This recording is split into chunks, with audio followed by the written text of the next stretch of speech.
وزير وزارة وحبرشة الصومالي المروي سمسم عبد آدم ويريو قدامية حفيز كالتعامات كصومالان مدن داود أحمد فرح يسراكيش وحبرشة قبل كايامات زي رسمي حادي قبل ترابا أفر سكور استمر سنة دقح دقايا هالسكول وزير وزارة وحبرشة يا قوارين حادي كتشرتي أفر سكول دولة وسيدنا قبل أي وغطي دكسي سراتي معدي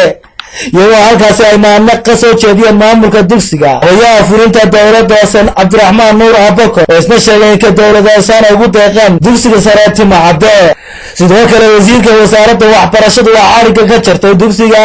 gaarka loo leeyahay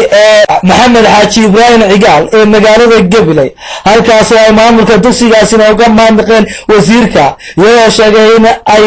dhismahan ay maanta ka hirgeliyeen guud ahaanba dugsigaasi magaalada Gabiley sidoo kale wasiirka wasaaradda waxbarashadu Marwo Samsam Cabdi Aadan waxa ay si rasmi ah u dhagax dhigtay dhismo cusub oo loo dhisay dugsi sare oo yeelato deegaanka Kalaba dugsigaasi ay maalgelinayso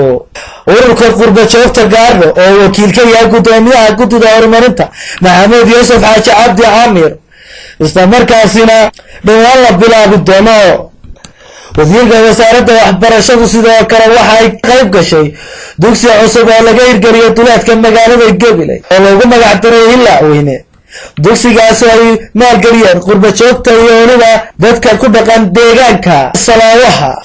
iyo halkaasi ay ku maamulka wasiirka wasaaradda waxbarashada وقاشة وحجرت كقربة شوكة يدوينها وتربى يجوا سيدا كلا نوم عمنا قدومية حفيز كتحامات كقرن كمدن داود أحمد فرح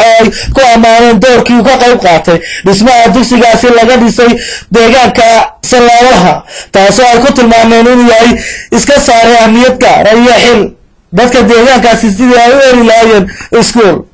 barasaabka gobolka Gabiley iyo mas'uuliyiinta kale ee degmada Gabiley oo iyaguna halkaasi ka hadlayay maamulkay wasiirka wasaaradda waxbarashada Soomaaliland ka qaybgalka dugsiga sidoo kale waxa halkaasi ka hadlay gudoomiyaha xafiiska taxaamaadka qaranka mudane Daawud Axmed Faarax ku nuuxnuuxsaday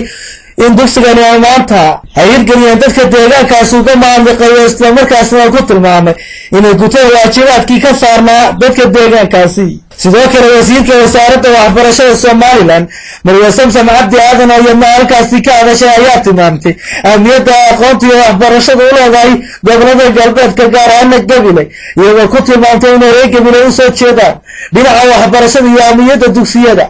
taasoo ku tilmaamtay in uga maamulkaso dadka dugsigani maanta hirgeliyay sidoo kalena hirgeliyay dugsiyada kale ee laga hirgelinayo guud ahaanba gobolka Gabiley wax ka qaado annagu dul saarayeen hagaajino wixii imika ka bilaabma hadii la kordhiyo ardaydu badato annagu xilku nasaaray yahay waxa weeyaan iskuul caadi ah oo wasaaradda waxbarashada ku soo wareegay oo ummadii dhisatay ee deegaanka joogtay ay ku soo wareejiyeen annaguna insha Allah Ilaahay waxaan ka baryaynaa inaan wax ka badan ku darramooyane inaanay waxba ka dhimin iskuulka Daawud oo Ahmed imtixaanaadka runtii aad iyo aad buu la dadaalay in waxbarashadu ay meel gaarsiino aad buu iskugu taxallujiyaa halkan isaga ay soo gaarsiiyeen ay furniture u baahanyiin runtii isaga aad baan ugu mahadnaqayaa badaladiina sidoo kale wasiirka wasaaradda waxbarashadu waxay kormeer ku tagtay dhismaha dugsiyada ka socda deegaanada Gabiley iyo dooxa weyn ee halista ku ah dugsiyada Arabsiyo ee magaaladaasi Arabsiyo ونمعان دايق إبراهيم TV غرنكا Gabiley